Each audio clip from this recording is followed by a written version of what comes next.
Hi, everyone, and welcome to the 60th Live Cybersecurity Awareness Forum for July 16th, 2025. Today, we're exploring a topic that we haven't really discussed before, as far as I can remember it, but it's preparing employees to face risks from business travel. I'm Scott Wright, your host, as well as the CEO and Chief Engagement Officer at ClickArmor, and you may have noticed this session is taking place only a week since the last one. For us, summer gets a little bit weird. I have an announcement at the end that will be about something that's we're going to do next week. But in August, I'm going to be taking a little time off, so it'll be a little while before our next session after next week. But next week's not a full cybersecurity awareness forum. It may be special for some people who have a special interest in this, but I'll announce that a little bit later. And we have a featured panelist, Frank Harrison. Welcome, Frank. Hey, Scott, thanks for the introduction. Frank Herson, I'm the Regional Security Director for the Americas with World Travel Protection. We're a Zurich business. I'm based here in Toronto, Ontario, Canada. My focus is travel risk management, and I also educate a lot of our traveling customers on the impact of cyber risk and the benefits of cyber hygiene. Back to you, Scott. Thanks, Frank. It's going to be interesting to hear your perspectives on things. And before I get to Aaron and Sid, who've been on the panel before, I'll have them introduce themselves in a moment. But I wanted to introduce a new ClickArmor face to you today, Corley Hadding, who is our community manager for the Cybersecurity Awareness Forum. So you'll see a lot more of Corley in our email updates, and you might even be lucky enough to speak with her on a call. So I wanted you all to have a chance to see Corley face to face before we get into the session. Corley's going to be helping coordinate new panelists and also gathers insights from introductory calls with new people that we connect with. So please wish Corley a warm welcome. Thanks for joining us for now, Corley. You may fade into the background, but did want people to be able to see you. Appreciate it. Thank you. Hi, everyone. Great. So today we're going to examine the many issues around employees traveling and working outside of their office and their home environments. But just first wanted to mention the CSAF is an open collaboration group for anybody who's passionate about security awareness and human risk management. So if you're a security awareness manager or security professional or a business manager just concerned about cybersecurity and human vulnerability, you're in the right place. Today, I have also a couple of other panelists I'm going to let introduce themselves. And while they're doing that, if you can type in the chat where you're coming from, if you haven't already, we're going to do a quick roundtable after that. So I'm going to ask Aaron and Sid to introduce themselves. Go, Aaron. Hey, I'm Erin Gallagher. I work at Fastly. I am their senior security training and awareness lead. And as I was telling Scott before, I've also picked up risk management as well. So I focus on both human and security risk management at Fastly. Excellent. I'm Sid, Sid Chowdhury at Greenpeace Canada. I'm head of IT infrastructure and cybersecurity. Thanks, Sid. So one other thing, we're just going to do, as I said, a quick roundtable. We've got people from Columbia, Maryland, Dubai. Thanks for joining us, Loy. Diana from California, and a couple of people here from Ottawa, where I am, Toronto, British Columbia, and of course, Johannesburg and New Hampshire. So I just want to give a quick shout out to the person from New Hampshire. I live in Maine, so we're basically neighbors. New Englanders, all right. The two Aarons on the call. Hey, two Aarons, yeah. Yeah, it's good to see Aaron. Connected with him several years ago, and it's good to see him back joining us. Thanks, Aaron. So let's get into our session. Before I turn things over to Frank, first of all, Frank, do you have slides that you wanted to share? If you don't, I'm good. I have a couple, but just wanted to offer. I'll go with your slides, and I'll carry the conversation. Sounds good. 1 second here. I'll get this going. So what I thought we'd do, just a couple of intro slides for anybody who hasn't joined us before, or we just try and set the stage for what we're going to talk about. So, why travel security hygiene matters now more than ever. We've got mobile device vulnerabilities. A lot of organizations are now experiencing increased digital fraud and phishing attacks from people who are traveling. And an IBM study showed that 70% of travelers engage in high risk behavior. So whether they have been trained or they haven't, or they have been trained and they just forgot or get behind on what they're supposed to be doing. And then there's other issues around organizations with comprehensive travel security policies, report 40% fewer incidents. So there's some indication that when you are proactive on this stuff, that you can reduce the risks.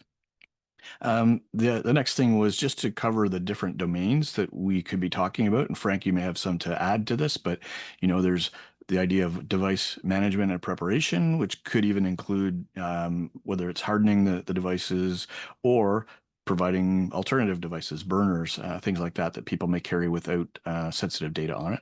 And of course, providing employee guidance, best practices for traveling.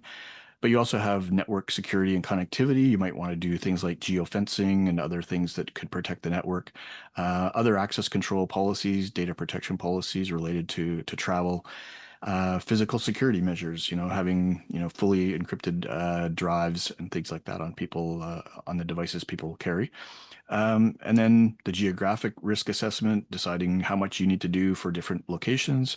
I know, in fact, the Canadian government, for example, will let you travel anywhere in Canada with a government laptop, but you can't take one outside of the country if you're going to be doing work abroad. So little policies like that are important. Having an emergency response and recovery process that people can follow if something does happen.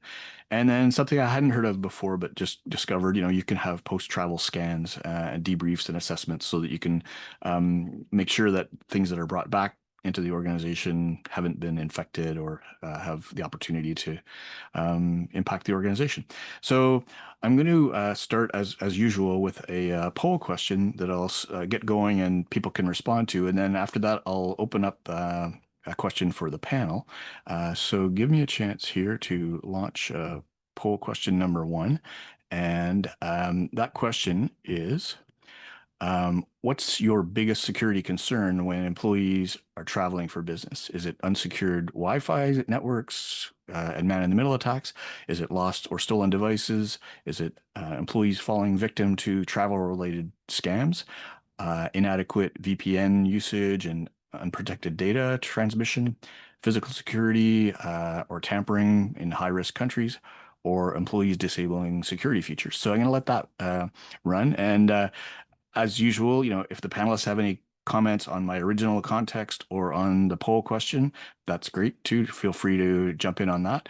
But I'm going to open up a question for the panel and anybody else who wants to type in the chat their comments or questions. The main comment is, sorry, I just have to deal with my COO here and get him out of here. Sorry, didn't realize I was a. Yeah, you're welcome. I set up Stephen as a panelist just in case I have a problem getting in myself, so that's all good. But anyway, I'm going to open up to the panel. If anybody wants to raise their hand to go first in terms of responding, otherwise I might do a roundtable question. But basically, what are the most common security threats targeting business travelers? So I'm going to let Frank start with just his comments on the context, any stories you want to tell, and if you want to take a shot at the first question, then we'll follow up with the other panelists. So I'll jump in. In our business, when we are working with our customers and their travelers, we focus on the traveler, the destination, and the activity and the risk associated with each of them. So when you look at a traveler, when we look at it through the lens of cyber, it's what's your experience, what's their knowledge of it, or do they have a organizational issued device and they're banking on the IT people doing everything to protect the device and they think they're protected, and then their behaviors and actions are actually making the device vulnerable. The destinations, like Sid knows, with being with a civil society non-government organization, that based on what the role of the organization is, it could be a target by state actors and other hostile state actors based on who they are, using a multitude of different vectors to attack, whether it's a man-in-the-middle attack or just a straight up hard brute attack on the organization. And then when we look at the activities. It's what is the activity that traveler is doing and what risk is the exposure. We have a number of our executive customers that go into Southeast Asia and into other destinations where cyber threats are very real. And we work very hard with them to ensure that they understand that risk and in many cases the need for burner devices and clean devices or a device that's not looped right back into their cloud environment so that if somebody does access it, they're not getting a backdoor right to the mothership home office. And it's just making sure that the organization travel approvers understand the risk and then that traveler understands it and they have a little bit of awareness so that they don't become that critical vulnerability in the entire process. Back to you, Scott. Yeah, thanks very much, Frank. Did you have any comments in terms of, what the most common threats are that we're seeing these days? The biggest ones that we're starting to see reemerge again are the man in the middle attacks, the open Wi-Fi attacks where everybody's got a device, they want that free Wi-Fi, they see it, they try to jump on it, and they unknowingly put themselves at risk and put their organizations at risk by accepting it.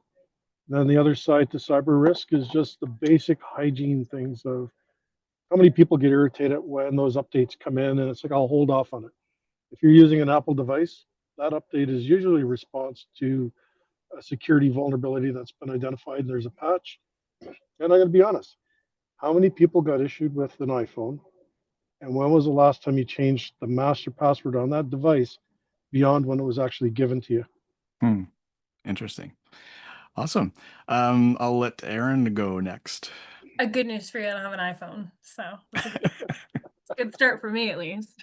As much as I would love to say juice jacking, even though nobody wants me to say it in the chat, I will say that is something we do tell like our new hires.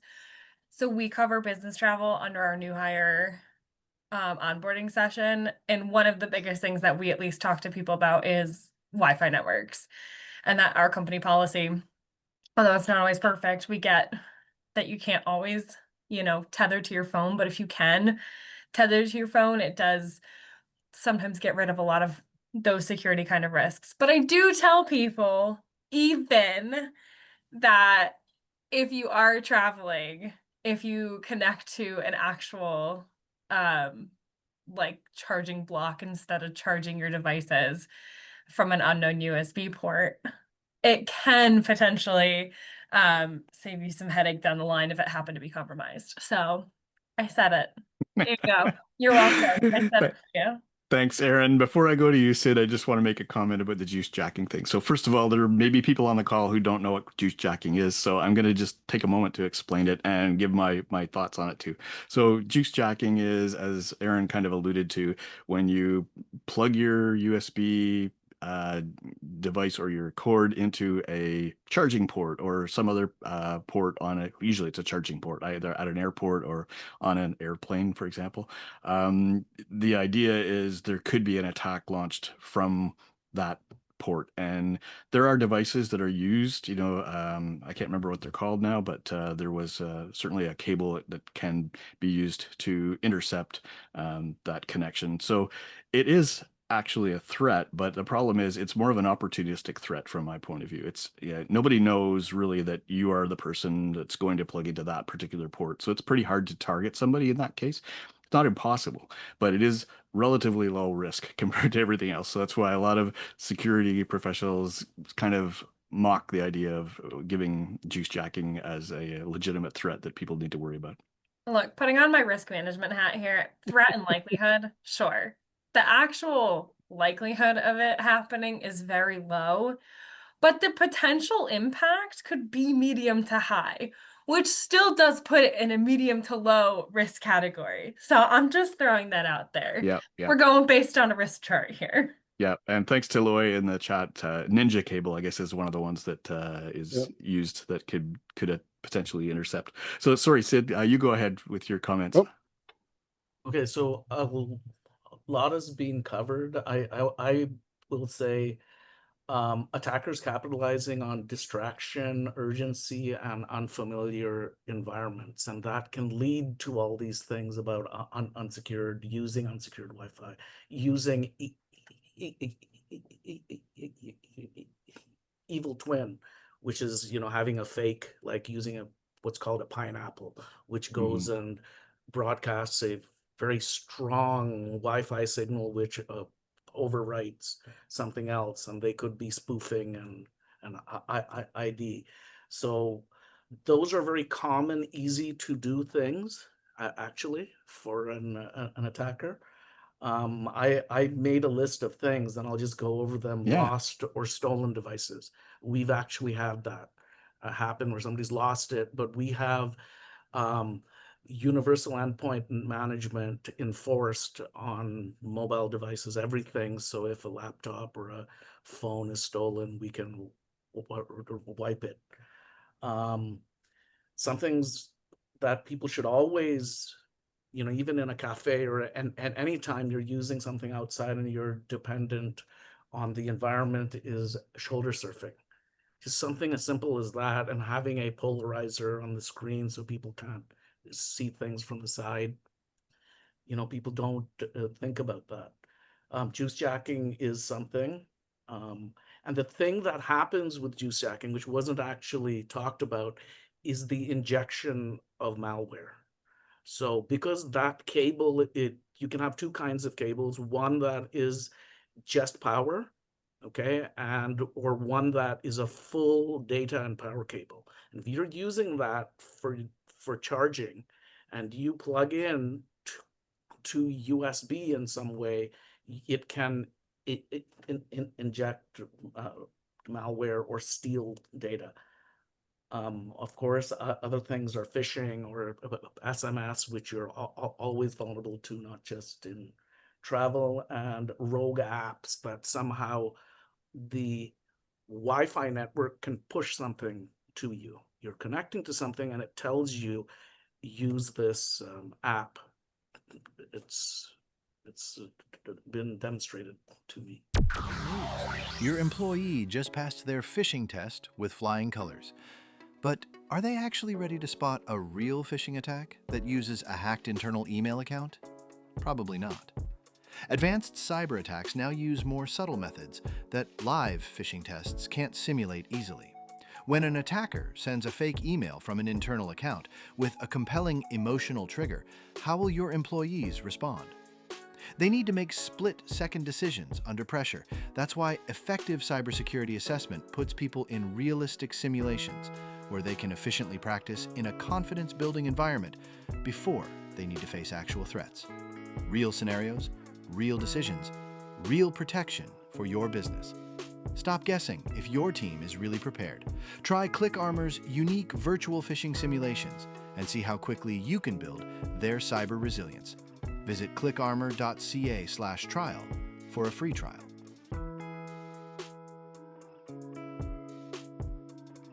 Excellent.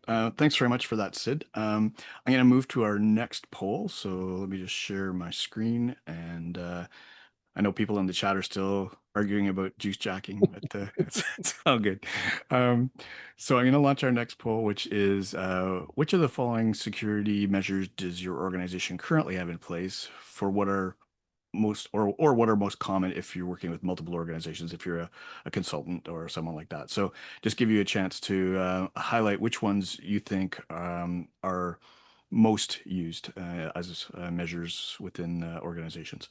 So as we go along then, the next question for the panel is, what are common habits that can put sensitive business and personal data at risk? So we may have touched a little bit on some of these things, but would like to circle back and think about, what are the things that people do that could be, causing more, as Sid said, an unfamiliar environment, people may be more susceptible or more confused about how they should be operating. Frank, do you have any thoughts on that? Just I'll go with what Aaron said. I see the disagreement.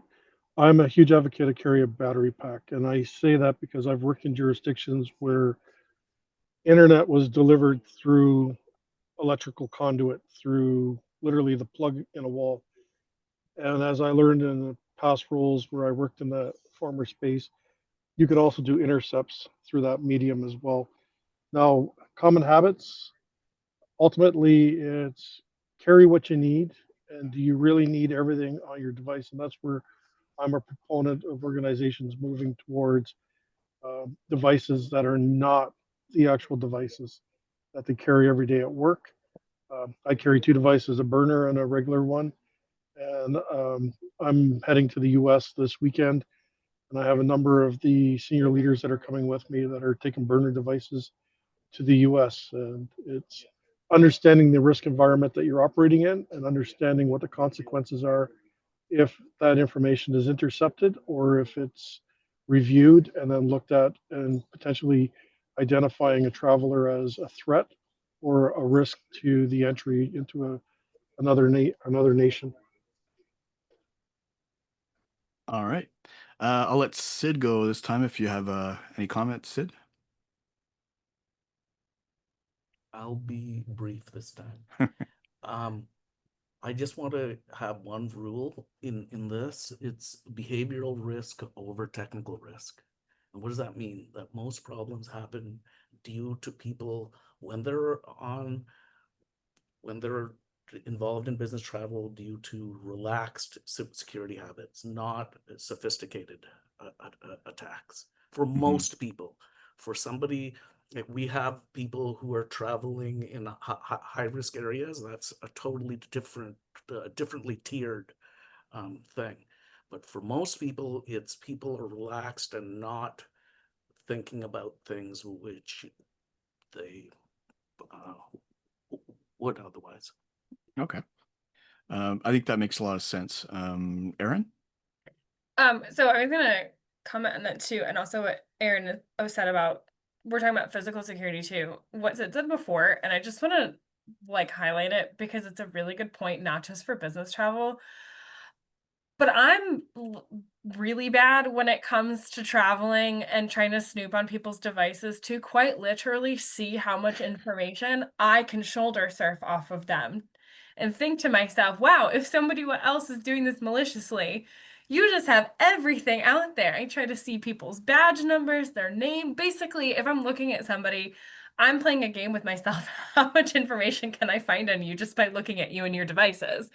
And I don't think people give that enough credit as a threat that people who are crazy like me are doing that. Yeah, boarding passes is a great example. Banking information, absolutely. All of that information. It is a fun, somewhat sick game that I like to play of, especially when I used to commute to New York City. I'd sit with people next to people on the train, and they would always be working at like 5 in the morning. And Sid, to your point, not just when traveling, but traveling for work. It's early in the morning. People are just not paying attention as much as they should be. But the other thing I was going to say is bad habits that we get into. We're talking a lot about traveling to different countries.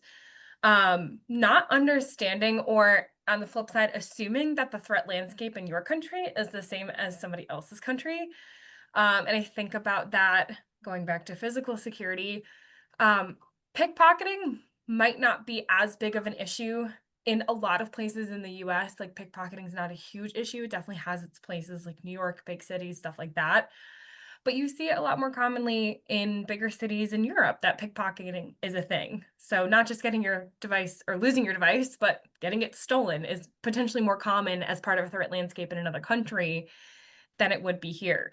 And we have a list of prohibited destinations for a variety of reasons, and that can play a factor into it as well. So that's one habit, is just assuming that everything's the same everywhere, because it's obviously not.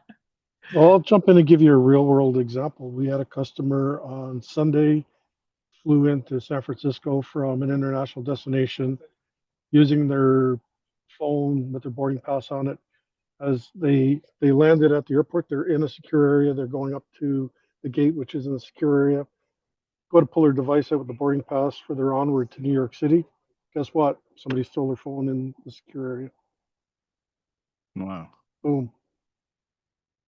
Yeah, a few things I want to comment on here. First of all, in the chat, Aaron mentions, I had mentioned earlier about in the Canadian, it's the Canadian government employees who are traveling, basically. Aaron was asking, is that all Canadians aren't allowed to take their laptops out of Canada? I don't think so.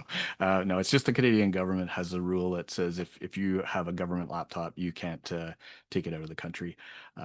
and they'll give you a special one, of course. Most departments, but another one that I'm not sure how to pronounce the name, Jonathan, I think it is. It said people reading out their credit cards on the phone. That's something I've heard like in the last month or two. You know, you might be walking through a hotel lobby or even in a restaurant. You know, you might hear somebody on the phone reading out their their credit card number, and sounds to me like a pretty common thing that people do.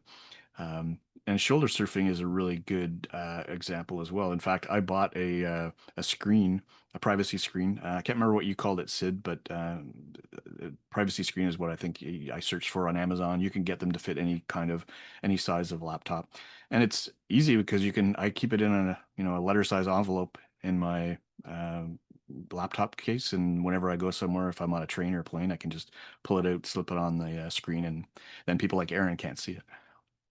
Or people like me just simply turn the screen so I can't see your computer or your badge or your phone or everything that I'm looking at because it's fun.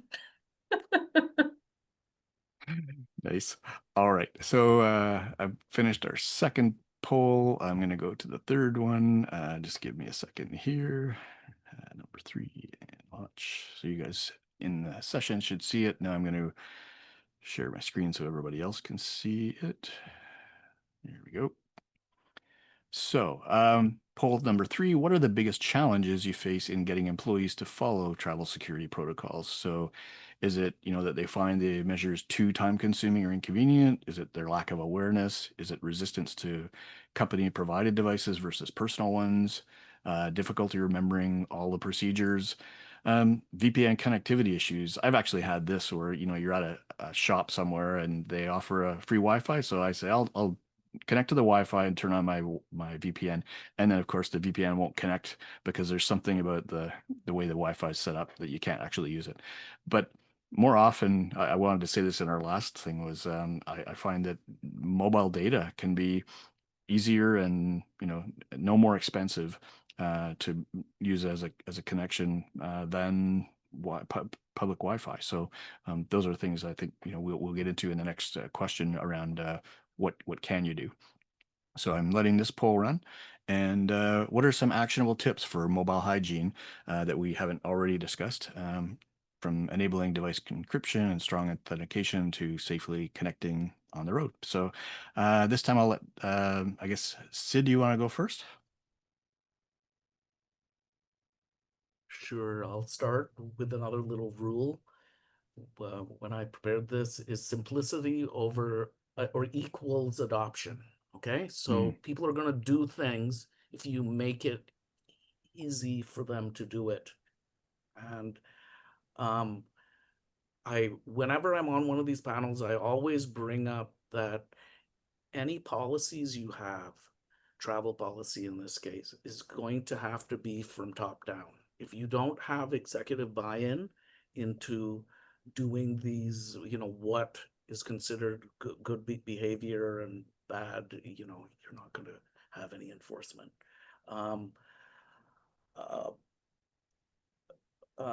I can say that in any risky situation, using of a VPN is, something that you can do for mobile hygiene. Encryption of devices, updating, as Frank said at the beginning. Actually locking devices, somehow enforcing that, and enabling tracking and wiping. Again, I mentioned that at the beginning with endpoint management. And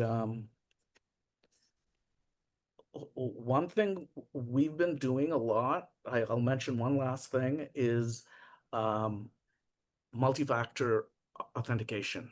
In case that thing is stolen, having some level, every account now should have multi-factor. There just shouldn't be any account you use that's a business account, or logging into your phone if it's enforced for a domain, whatever, that has multi-factor. And that's the last tip. Excellent. Well, thanks everybody for those answers. Since we have Frank online and he's got a lot of experience in this area, I was going to ask him to maybe share a couple of highlights, stories that he thinks the audience would like. So I'm going to take a minute to collate our polls and let him buy me some time.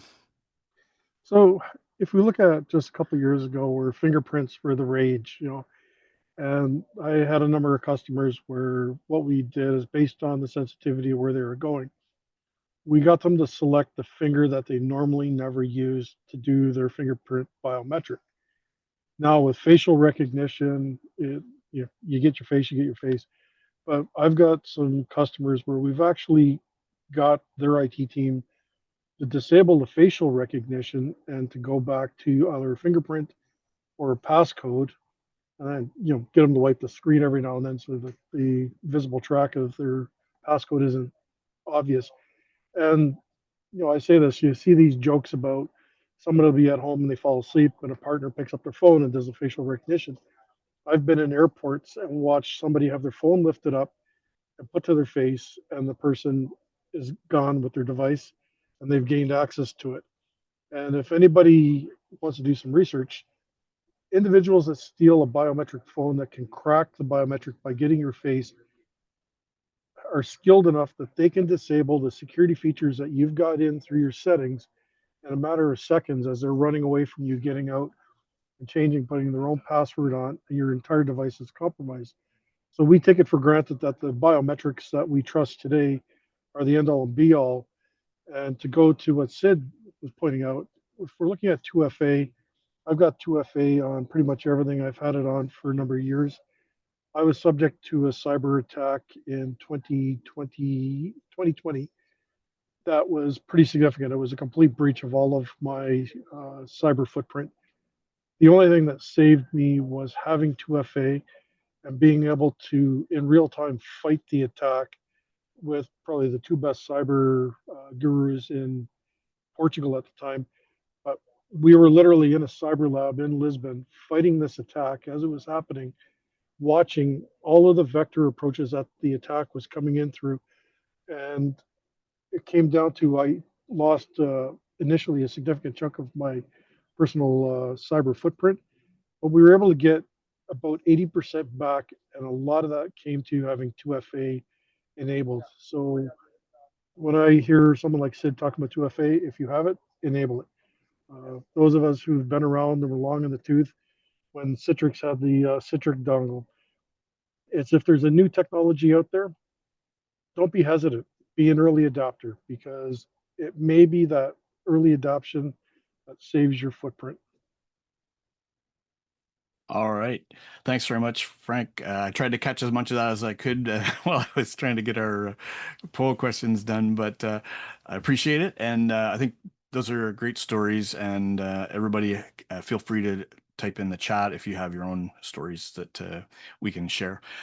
Before we move on to the poll results, just wanted to share a little bit of a promo for Click Armor, which is really the only fully gamified security training platform that is effective in helping people become more proficient at spotting not only phishing, but social engineering and other kinds of threats, because we can create scenarios and make people go through those risk scenarios in a positive environment before they face them in the real world.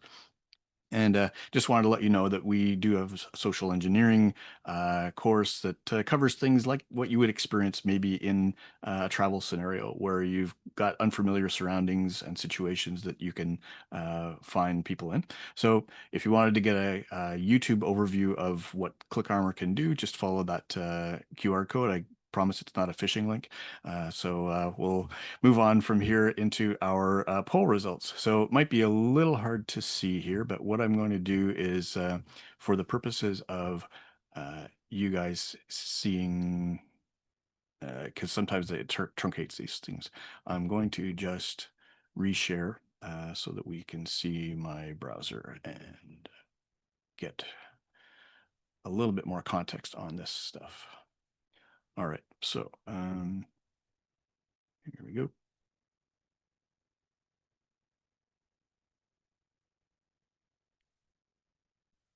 I think we're in Chrome. There we go.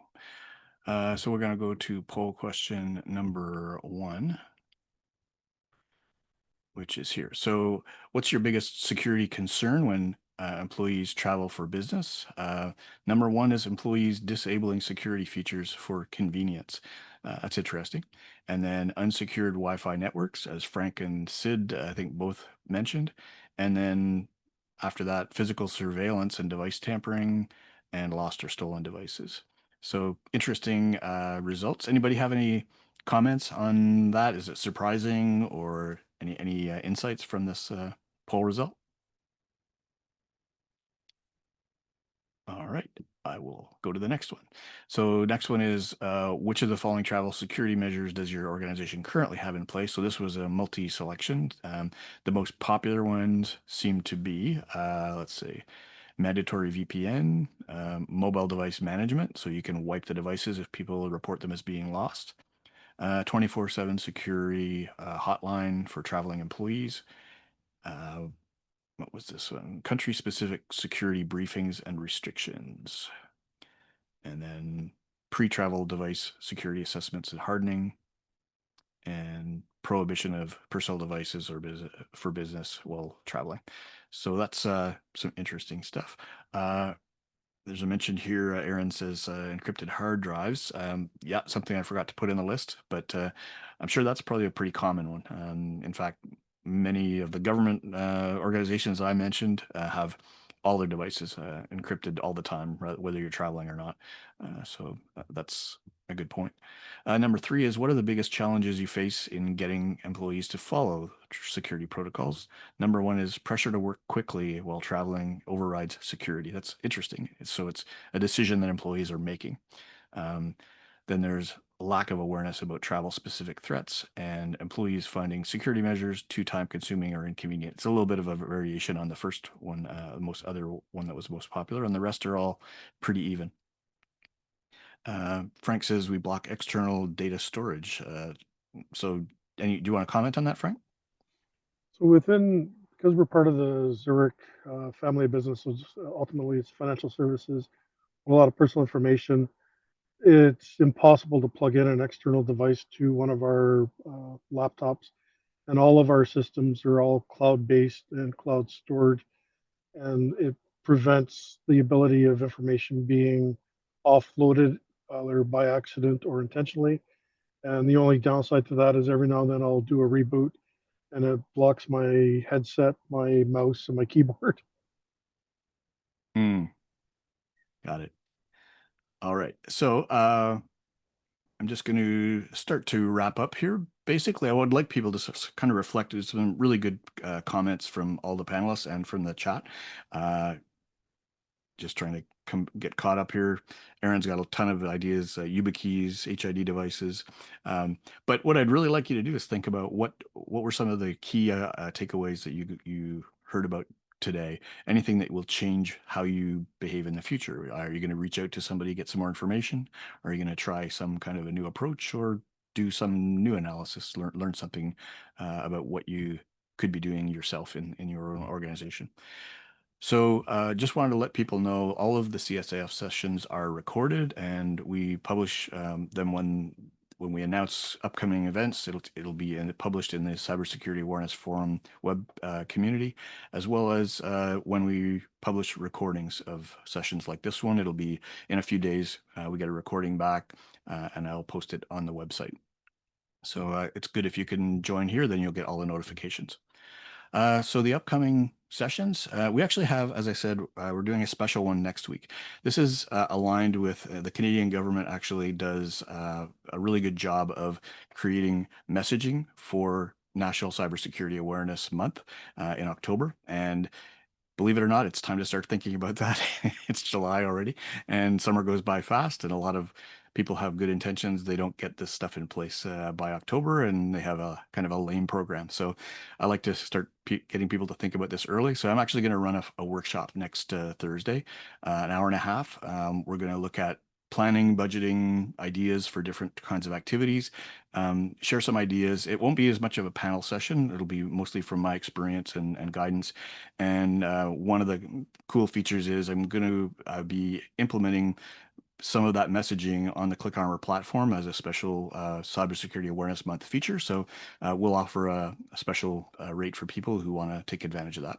So next week at 2 p.m., not 1 p.m., and it's on Thursday. So not to be confused with our cybersecurity awareness forums. And also want to mention IPSS, a local cybersecurity company here in Ottawa, is also sponsoring this and helping us promote it. So hope to see as many of you as possible in that session if you're interested in Cybersecurity Awareness Month. And speaking of Cybersecurity Awareness Month, our next panel session will still be on Cybersecurity Awareness Month. So if you want to chime in as a panelist or learn what the other panelists have on a broader scale around Security Awareness Month, it's always kind of our most popular topic when we cover it. People do tend to want to learn about what other people are doing at this time of year so that they can get some ideas and put it in place themselves. So would love to be able to get you guys in and talking about this. I will be making use of some of the insights from the workshop, so bringing those to the panel session. So hope it's not too much about Security Awareness Month during the summer, but that's just the way we're doing it right now. So somebody said, can we post the link in the chat for the sessions? I will do that in a minute. But for the moment, I'm going to ask people if any of the panelists have a round table, just final comments on security for travel. I'll Aaron, just throw. Actually, I'll set the stage Sure, for go Frank. Sid in there. In our business, when we support our travelers, we provide a system for location management services. And one of the biggest things associated with that is a belief that Big Brother is tracking travelers. And a lot of the cyber solutions that are available, there's that concern of who's actually watching me and why do I want my employer watching me? And it's incumbent on all of us to ensure that when we're putting tools out to our end users, they understand the value what that tool does for them and the organization, and that, other than for some reasons, we're not using it to track. And to touch on what Aaron was saying, I carry a MiFi or a dongle device. I try to stay off of public domains. And I'll use an example where at a major Canadian international airport in May 2014, the government of Canada did an actual operation where they were capturing personal details and data off of devices. And I can assure you that this continues today and occurs in a lot of international airports outside of our country. And I'm always very hesitant when I'm traveling of connecting to anything that is a live Wi-Fi environment unless it's through my personal dongle device. Good points, Frank. Aaron? I'm just going to say, because we haven't talked about it as much from a security awareness standpoint, but just make sure you're talking to your employees about this as well, because this is part of our onboarding training. It's part of our annual training that we talk about. We just updated our international travel policy. So we just sent out new communications about what the new restrictions are. And making sure to educate people and making them aware of your policies is definitely step one in making sure that they don't mess up the policies. And we had learned just by posting that people didn't know we even had a travel policy. So just make sure that your companies and your employees are aware of what your travel policies are. And then on top of that too, making sure that they're simple, like Sid said, because if they're not simple, people are going to take steps to remove certain security hardening when they can because it's inconvenient, or they're not going to follow the steps because there's too many to remember. So making it simple and making sure people know are two very, very, very important things. That's all I'm going to say. Awesome. And Sid, any last words? I think everything's been covered. I had wanted to talk about extreme risk business travel. I had a case for that, but I don't think it's something we You could get talk about it if you would like. I'll like to hear about extreme things.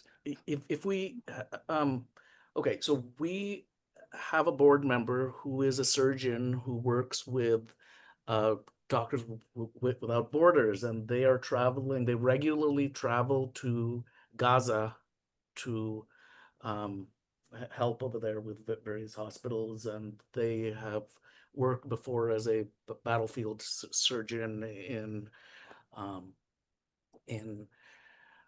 uh, various places. So in this case, I just want to say that there are two things I want to touch on. There is tiered risk. We have touched on this before, but when we at Greenpeace classify risk, and we have different policies depending on different levels of threat. Okay. And in this case, what's more important to us is duty of care, not about the device or data or anything. There are cases where we don't allow a person to use anything to do with Greenpeace because it's so extreme that it would be a threat to them. It would be confiscated, and some actor would have a reason to go after them because they have data about Greenpeace. That would become a reason. Number two, in a case like this, we don't trust the device at all. You assume that the device is insecure. What do you do based on a device being completely insecure? And again, I'll say that in a lot of cases, we just don't allow them to have a device. They have to figure out a way to communicate. We insist with the duty of care that they have a way once they get in there. So they have to go to a station of some sort or whatever.